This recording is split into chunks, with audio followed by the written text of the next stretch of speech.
Well, good evening, and thank you everyone for joining us for our second of 5 RelTalks this semester. RelTalks are, well, first of all, I am Paige McAllister, and I am from the RelAvate team. RelAvate is a multidisciplinary team of researchers and practitioners dedicated to increasing public access to research on relationships. And RelTalks is an effort by the RelAvate team to highlight the voices of graduate students in the field. Tonight we have Jessica King McLaughlin with us. And Jessica is a PhD candidate at the Graduate School of Social Work at the University of Denver.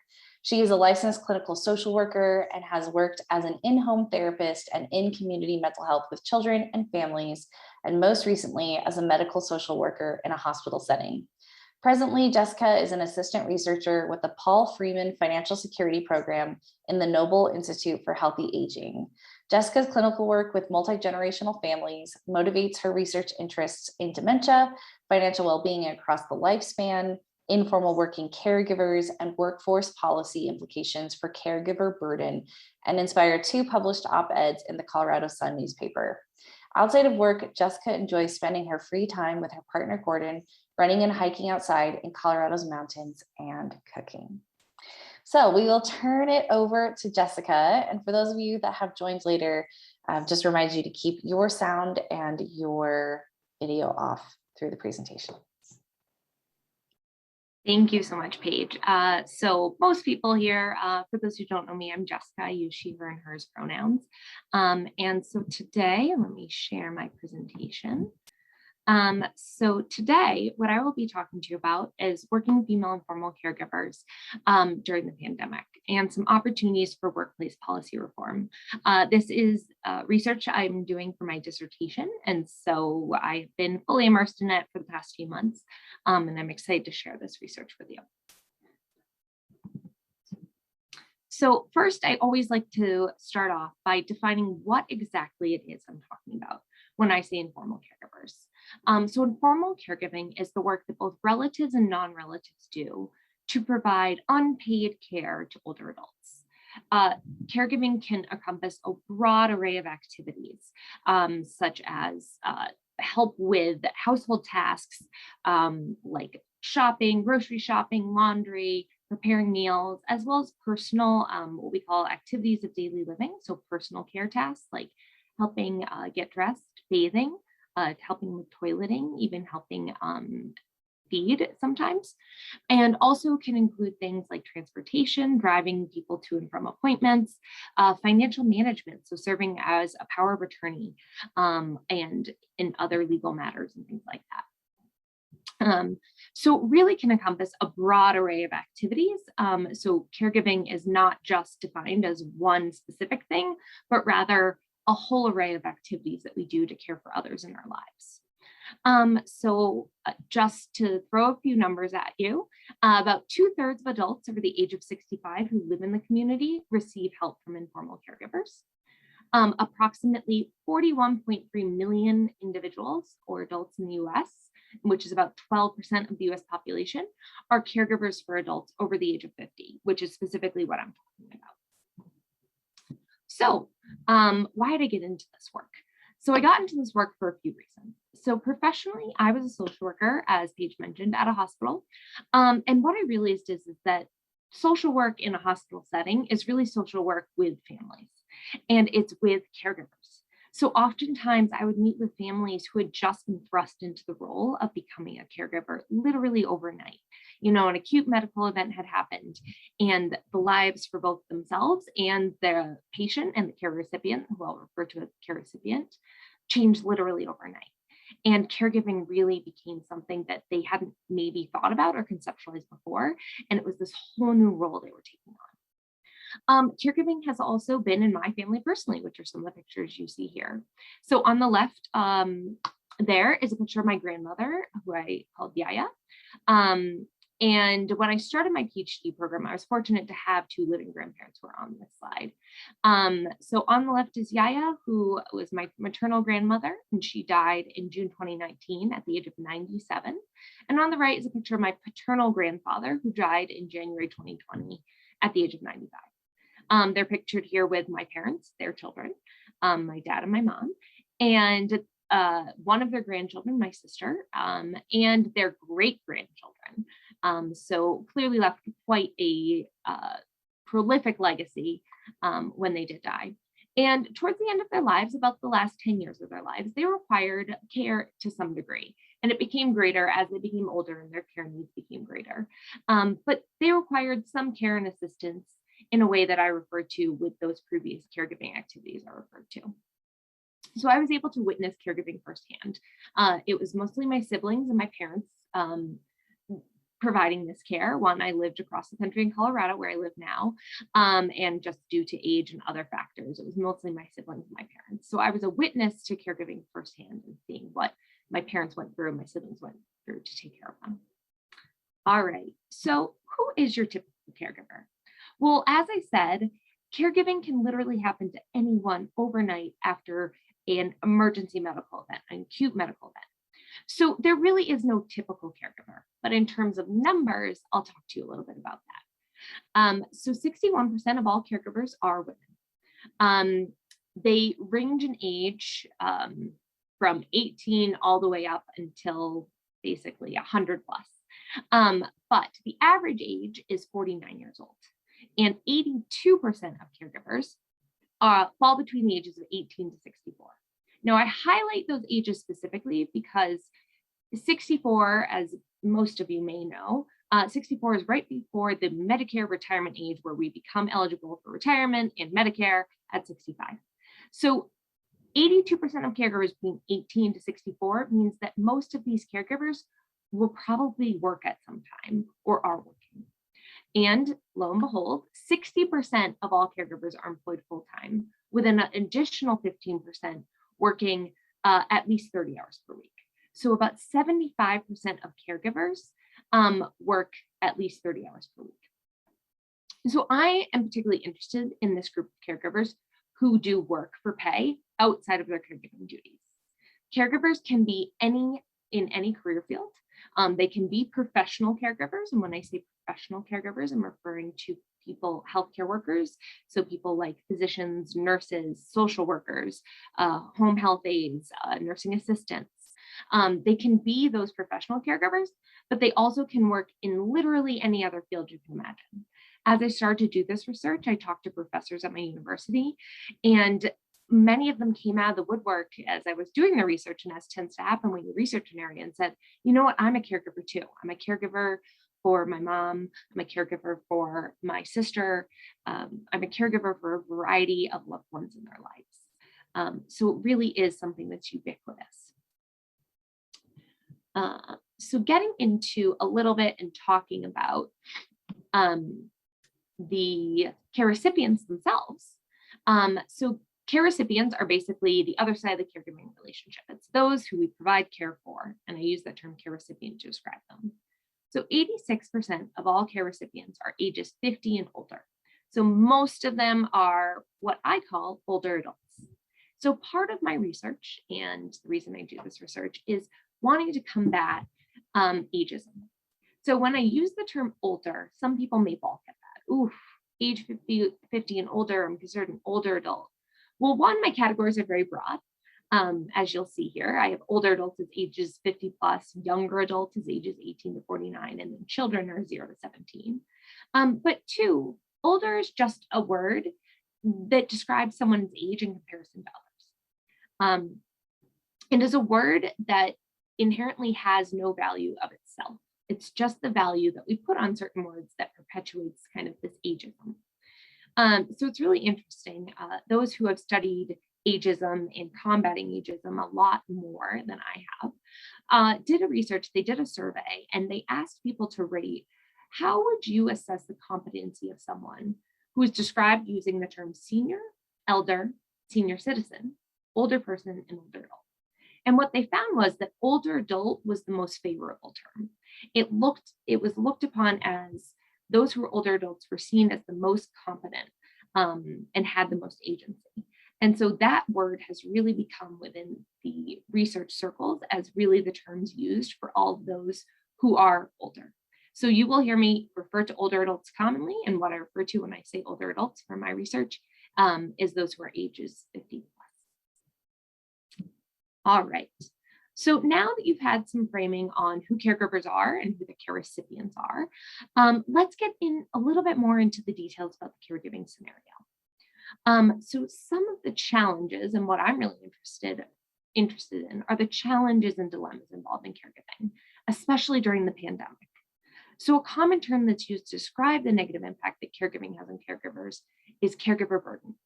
And it probably seems like it's fairly self-explanatory term, but the researcher in me always wants to make sure that I define my terms. And so really, caregiver burden refers to the challenges that caregivers face in relation to caregiving and the negative impact that these challenges have on them.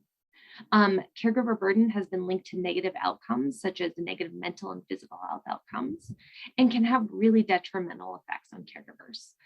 There's even been some links between caregiver burden and mortality, so increased mortality amongst those who have more caregiver burden than others. So this is a really big concern, and it's especially concerning for working caregivers who are not only managing caregiving, but trying to manage a job as well. All right, so now we're going to get into my specific area of research. So we're just winnowing down more to the specific study that I've done and getting down to it. So I am someone who, as I study women, and I like to look at issues from critical feminist theoretical lenses. So I'm really intrigued by the societal impacts of gender on norms and expectations and roles.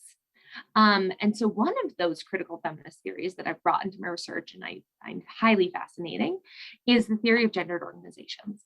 And it was first defined by sociologist Joan Acker. I think she first wrote about in the late 1980s. 1990 was sort of the seminal paper that I cite a lot. And she wrote about this theory of gender organizations. And essentially the theory posits that workplaces have traditionally been designed around the needs of something called an ideal worker. And the ideal worker is someone who can work without any distractions, without any encumbrances from caregiving responsibilities or things to do with the home. They are solely focused on their work, and that's what the ideal worker is. They can perform a job and they don't have any other things going on in their life that would interfere with their job. Now, clearly, this is no longer the reality today. No matter if you are a man or a woman or non-binary, this is no longer the matter that someone can just work without any other distractions. That's just not the reality.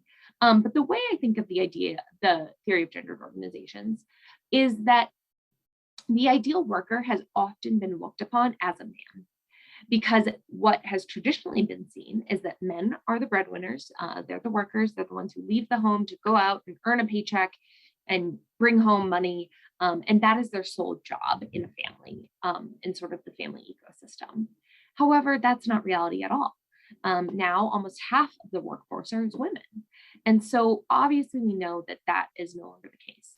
Now, the problem is that even though the demographics and the dynamics of the workforce have changed such that women are now make up a high proportion of workers, the workplace itself hasn't changed. And some of these characteristics of expecting someone to be an ideal worker still exist to this day. And so this is really seen in things like the gender wage gap, wherein women are paid less than men are for the same job. And the reason that that usually occurs is due to inherent bias against women, thinking of them as less capable, less as workers than men are, and less committed to the workplace. And there's been multiple studies done on that. And it also can be seen in other things, such as workplace expectations that require workers to answer the phone and respond to emails at all hours of the day. Basically, expecting a worker to always be there, able to answer an email or a phone call, no matter if it's early in the morning or late in the evening. And basically thinking that they don't have any other obligations outside of work. They don't have care obligations. They don't have other obligations that would take up their time besides work. So it's really this theory of gendered organizations that really perpetuates in the workplace, and it really is pervasive in many workplaces. And it also shows you how caregiving women are particularly disenfranchised in the workplace because they do not fulfill that ideal of the ideal worker who can work unencumbered and without distraction. Okay, so now that we have this theoretical basis for it, and we're going to get into my study specifically and what the study I conducted over the past few months during the pandemic. So what I did is I interviewed 29 employed female caregivers from all over the country, and I interviewed them over Zoom. Obviously, as we're in this pandemic, wouldn't be safe to meet with them in person, and it also allowed me to interview a broad cross-section from all over the US. So a little bit about my demographics of the participants.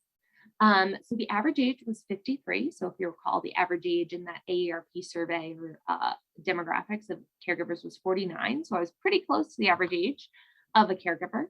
And ages range from 27 to 75. They hailed from 14 different states all over the country. So again, a pretty good cross section that I had 29 caregivers from 14 states.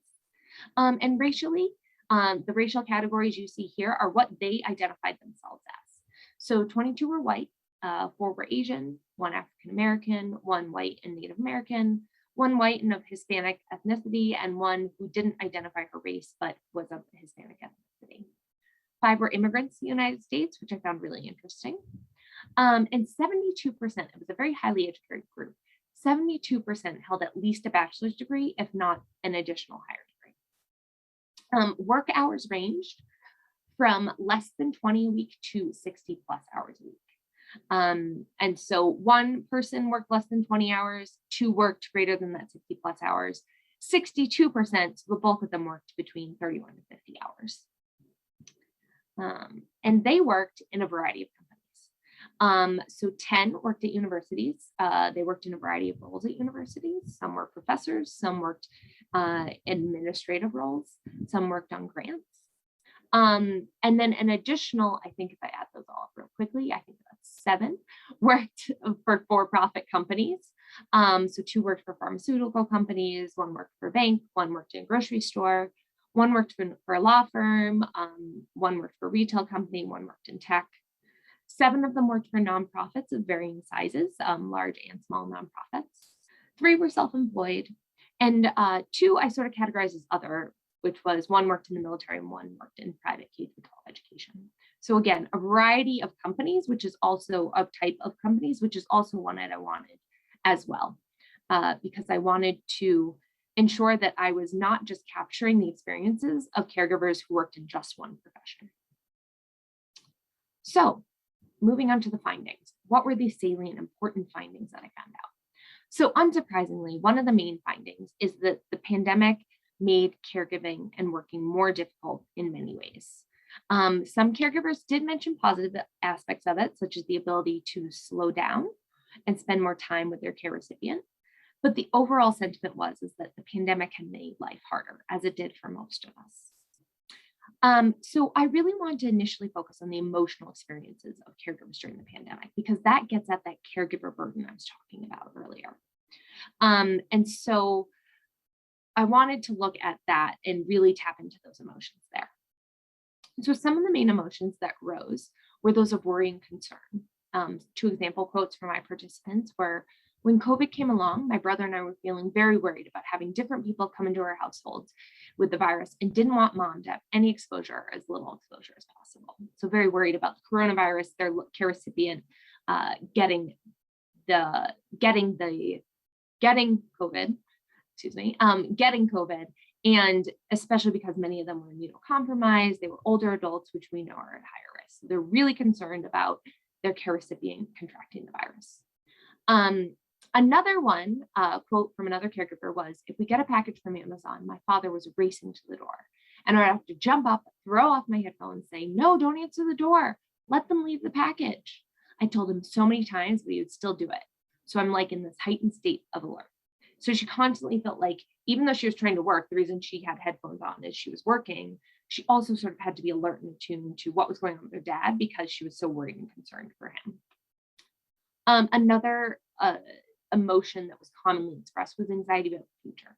So there was anxiety about what it was going to be like, one, when the pandemic was going to end, and what caregiving would look like when the pandemic ends. So an example quote here is, I don't know when this is going to end. Is it going to get worse? Is it going to get better? Is it going to get worse and better? Is this going to be 6 months, 6 years, 2 weeks? I think that part's emotionally hard because I don't know what this looks like. And I should say that when they say this, they were actually referring to the pandemic there, not caregiving, but the pandemic. They were worried when the pandemic was going to end. Another common emotion they had was guilt. So some example quotes, sometimes I feel really sad because I do have such a demanding job that I feel like I don't always give him, who is her husband, the attention he deserves. And then another caregiver, and this was one of those caregivers who was an immigrant, she was talking about how her parents were back home in India. And she said, so many people I know whose parents are in country A and they're in country B. We all have this common feeling of anxiety and guilt that we're not where we are needed. And the pandemic especially posed barriers for caregivers who were what I call distance caregivers, where they weren't caregivers who provided care daily or even on a weekly basis, but provided care from far away, did some of that care coordination, maybe attended doctor's appointments with them from far away. So it usually required getting on an airplane to go visit. And for this caregiver, her parents were back in India. So it posed a lot of barriers for her to be able to do caregiving. Some more feelings were isolation. What made it tough for me is it's been very isolating, very isolating. I get up, I go to work, I stop work, and I take care of my mother. Feeling devalued and overlooked. So some quotes are, neither one of my siblings has picked up the phone and say, hey, how are you doing? How are you managing? Does dad need anything? Do you need anything? That has not happened, and that's been very hard. And then another caregiver who had cared for her mom, and she actually was a younger caregiver. I think she was 30 or 31. And her mom was on the younger side for care recipients, around 60. She said, it would have been nice if someone asked how I was doing. And she was talking about how people always asked how her mother was doing, but didn't often check in about how she was doing. Another feeling they had was overwhelmed because a lot of them, their caregiving responsibilities ramped up during the pandemic because they didn't want other people coming into the house to provide care, even if they'd had support before, such as from other family members or from professional caregivers. They now no longer had that to limit that interaction during the pandemic and to decrease social interaction, chance of exposure to the virus. And so one said, quite often, I feel like the weight of the whole household is on me, which I just found very powerful. And then the final one was exhaustion. They were just exhausted, many of the caregivers I interviewed. And one said, I'm just so tired. I feel that I'm so drained. I have no emotional strength. And sometimes I just want to sleep. So just kind of these overall feelings of feeling the heaviness of the pandemic and really exemplifying what is meant by caregiver burden.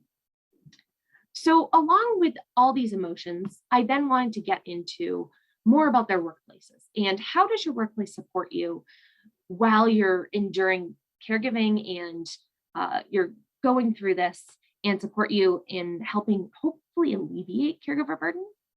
And so oftentimes what I talk about when I talk about the intersection of working and caring or any two societal roles is something called role conflict. And it occurs when the demands of a person's roles compete with one another for individuals' time, energy, and attention. So you probably already saw how people's time, energy, and attention was depleted in those emotional quotes I just gave you.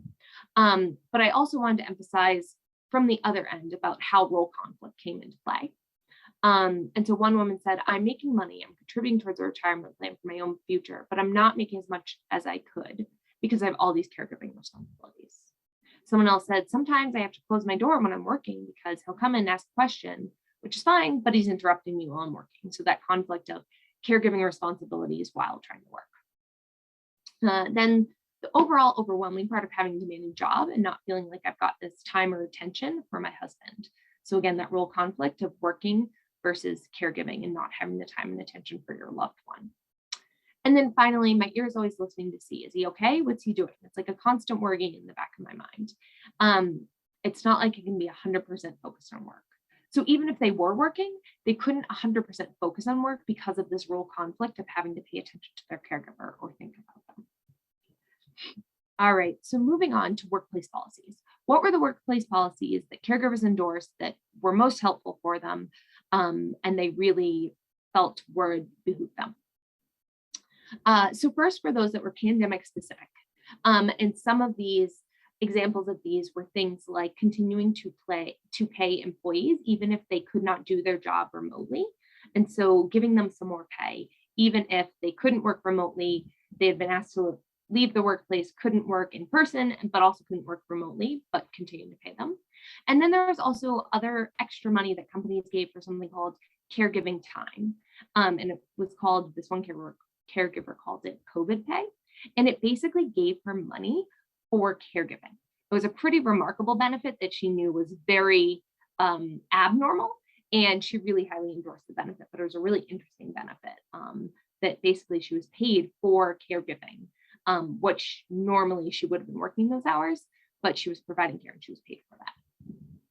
So a federal policy that passed during the pandemic is something called the Families First Coronavirus Response Act, which guaranteed up to 80 hours of paid sick leave for anyone diagnosed with or quarantining due to COVID, or for anyone who's taking care of someone with COVID. So the United States nearly stands alone among similarly developed countries in not providing universal sick leave. So what the Families First Coronavirus Response Act did is it gave paid sick leave, up to 80 hours of paid sick leave to all employees, whether they had it in their job already or not. So it guaranteed that every worker had 80 hours of paid sick leave so that they could take that time away from work to recover from coronavirus. And they really did this to spread the infection, to stop the spread of the infection. And one estimate actually showed that it decreased coronavirus infection by about 400 cases per state per day, which is pretty remarkable. And so 3 caregivers in my study took advantage of that. So a few others, I'm not going to go over every policy you see here, but the other big ones were obviously working from home was a policy change. And so what the pandemic showed was that many jobs could be done from home. Prior to this, workplaces have been very resistant to allowing employees to work from home. However, the ability to work from home was a huge help for the caregivers in my study. It gave them greater ease in being able to attend doctor's appointments, or even the virtual ones. It cut down on commute time, which would then increase the time they could spend caregiving. And it allows them the option of sharing what's going on for them personally, rather than if they're in the workplace, they constantly have to be informing their supervisor about the health of their loved one or having to leave for doctor's appointments. So one quote that exemplified just how great it was to be able to work from home for the caregivers was, "I've been at home for the pandemic, which has been really nice because it allows me some flexibility to make an appointment and take my dog to the doctor. I can do emails. I think it's nice just to have a little more freedom and flexibility. I think if I would have been at work, I would have had to probably talk to my boss a lot earlier about what I was doing in terms of caregiving." Another thing is schedule flexibility. So this is basically being able to start and stop work whenever you wish. And so you set your own working hours. And this was another one that was highly endorsed. And a quote to exemplify that was, "One thing they do offer is they're very flex time friendly. My dad has a doctor's appointment tomorrow morning. I'm going to get up and start work at 7 and work a few hours, take him to his appointment, get him home, and then I can get back to work. And if I need to work a longer day, I do that. Or if I don't get my 8 hours in today or tomorrow, then I could potentially work through my lunch on Friday and make up that time." And another caregiver said her flexible work schedule allowed her to actually remain at home, or her husband to remain at home with her, rather than him having to go to a care facility. So she could set work days around caregiving needs for her husband. And the final thing I'm going to talk about policy-wise and spend probably the most time on is paid leave. So you've likely heard murmurings about paid leave in recent weeks and months. Paid leave has been a hotly debated topic in the public sphere. 9 caregivers in my study had access to paid leave. And when I say paid leave, this is time that's separate from vacation time or from sick time or from personal time. This is time specifically set aside to really provide care, recover from an illness, or recover from an illness yourself. So it's around basically healthcare concerns for yourself or those in your family or other loved ones. So 4 of the caregivers had state mandated paid leave. So currently 9 states plus Washington, D.C. have paid leave laws in the books. And 4 of those caregivers I interviewed lived in states with those laws. 5 other caregivers had company provided paid leave. So they were able to get access to paid leave through their workplace. So the paid leave law that is being hotly debated in Congress right now, it's part of the infrastructure bill, the Build Back Better, or the Budget and Reconciliation Bill. But it is part of that, and it's a proposal that would provide 12 weeks of paid leave for all workers in the US, including those who are self-employed and independent contractors, and those who work for the gig economy. So people who work for Uber, DoorDash, Instacart, Lyft, any of those gig economy workers would also have access to this paid leave. The paid leave proposal expands what's known as the Family Medical Leave Act, or FMLA, which was passed in 1993. And that provided 12 weeks of unpaid job protected leave, but only for qualifying workers at certain companies. So only for people who worked at companies of 50 or more. Whereas this would apply to all workers. And there are much less restrictions on who is eligible for this new paid leave under the Build Back Better Act than there are under FMLA. So it really would be, in my view, a great boon for caregivers if this were passed. So just a few other just a few other policies to know about are something else that could help get caregivers is something called the Credit for Caring Act, which would give caregivers a tax credit of up to $5,000 for expenses they incurred due to caregiving. All right, so getting to the end here. So other important workplace aspects that caregivers mentioned in my research that had little to do with policy, but more to do with the culture of work. And that was having a supportive boss or supervisor.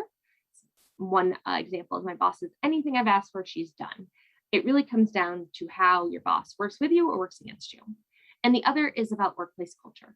About 2 to 3 months into COVID, they started really asking. Supervisors asked employees. I think part of that was because we never had a relationship before where they were asked about caregiving activities and made those accommodations without the employee coming forward.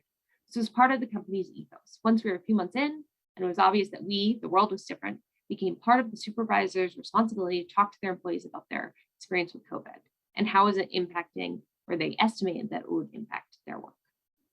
So those were also important, was the culture in the workplace.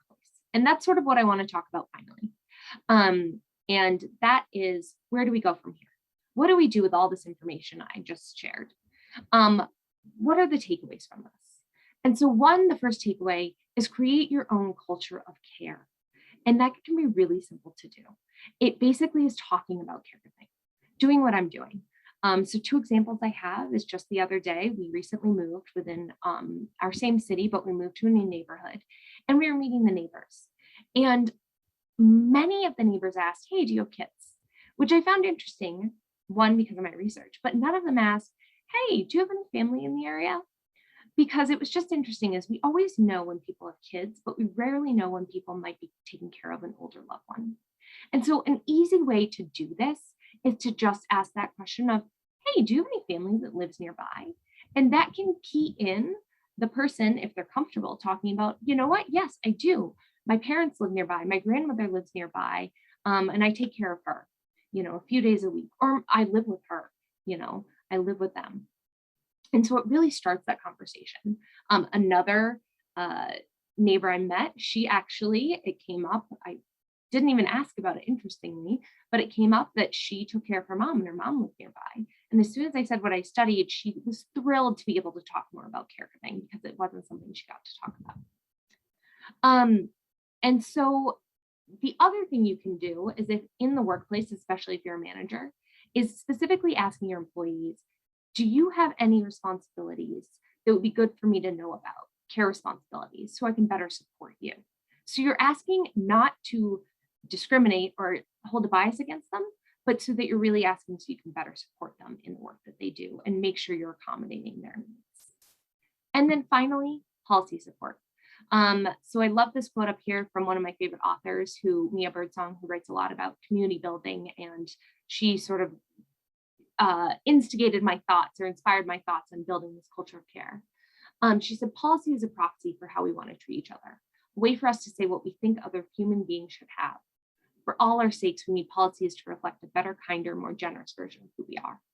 So I talked about the Build Back Better Act. I talked about the Credit for Caring Act, and you can write your Congress people about these. Talk about your own caregiving stories. Say what a difference the passage of these acts would make for you. Or it could be someone you know and love. It could be another caregiver you know. What difference would it make for those who are working and taking care of others in their lives, to be able to have paid leave, to be able to get a tax credit of up to $5,000 a year? It probably would really help them. And then you also can get involved in the work by some of these organizations: Caring Across Generations, AARP, National Alliance for Caregiving, Family Caregiver Alliance, Gerontological Society of America. I know I've gone way over time, so I'm going to wrap it up there. But again, thank you so much for your time, and I really appreciate it. Look forward to hearing questions from you. Thanks. Thank you, Jessica. That was wonderful. I know we are a little over time, so people need to jump off. I get that, but we'll stay for a couple minutes in case people have questions. Feel free to put those in the chat and I will read them out. And while people are thinking of questions, I was wondering if you had any suggestions, because this is truly, like, before you submitted your proposal, this wasn't something that I thought about very much. So if I wanted to advocate for better workplace policies in my own workplace, do you have any suggestions for where I might go for resources on that? Yeah, absolutely. So something I actually use a lot of, there's been a few studies on what makes a caring company. Actually, Harvard recently did a vast report on a caring company. Actually, it was through their business school.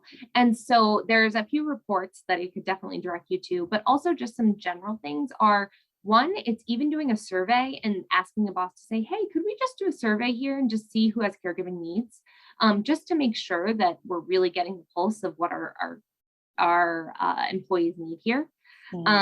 Because it's really just starting to ask that question. So it was interesting. I had one participant who said, there are other caregivers here, and I know there are because we'll talk about it amongst ourselves, but we don't feel comfortable talking about it openly because the leaders have not talked about it and brought it to the front. And so it's like, if you feel comfortable enough and you feel like you have enough agency within your organization to say, you know what, we need to be paying attention to this, and just starting again that conversation there. And then AARP actually has great reports too on how workplaces can become and better accommodate caregivers as well. Great, thank you. We have a question from Shelby. She says, this has been great. Do you think your findings would have been different for caregivers with jobs that require heavy caregiving tasks, like certified nursing assistants, health home aides, etc.? Yeah, so that's a great question. So interestingly, a lot of informal caregivers, there's not been great data collected on exactly what fields have the most informal caregivers, but it does seem that those who are professional caregivers are more likely to be the informal caregivers because they're just looked upon as caregivers. They're like, oh, you do this professionally, you have that knowledge. So yeah, they're looked upon. So there's many studies on the crossovers of professional caregivers versus informal. So all this to say, yes, I do think the results would have been different. So the one caregiver I had in my study who worked in, she worked in K through 12 education. She was actually a school nurse. So I had one school nurse and then I had one pharmacist who worked for a pharmaceutical company. And they definitely think that they were more turned to and more looked upon because of who they are professionally. And I know my sister's on this call and she's a nurse practitioner and she has looked way more for medical questions and things like that because we just automatically see those people as informal caregivers. So it's really common that professional caregivers are informal caregivers. And I think the results would have been more burden as well. Yeah. Yeah. Shelby says, thank you. That is so interesting.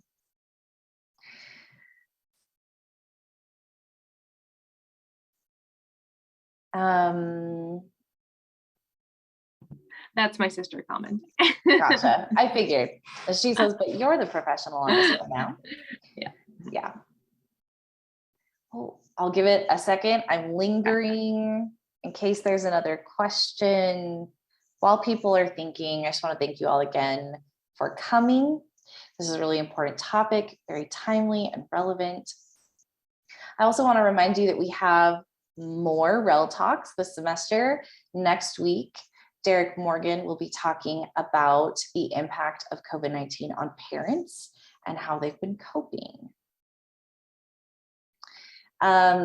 So if people need to jump off, we understand, but we did have another question come in. Gordon asks, do you think the focus on these policies will continue after COVID ends? Yeah, I do. And that's the hope. So we're already seeing some change, and I can even just speak to that anecdotally, that haven't backed up with that research just quite yet. But anecdotally, we're already seeing changes. We're already seeing changes in work from home policies. We're already seeing changes in realizations. We're already seeing a change in realization that we need paid leave. Like the fervor for paid leave has become stronger than ever right now, and we're probably the closest we've ever been. There's never been really a unanimously or close unanimously supported really salient bill like we have through Build Back Better on paid leave. We haven't gotten there yet on a federal policy.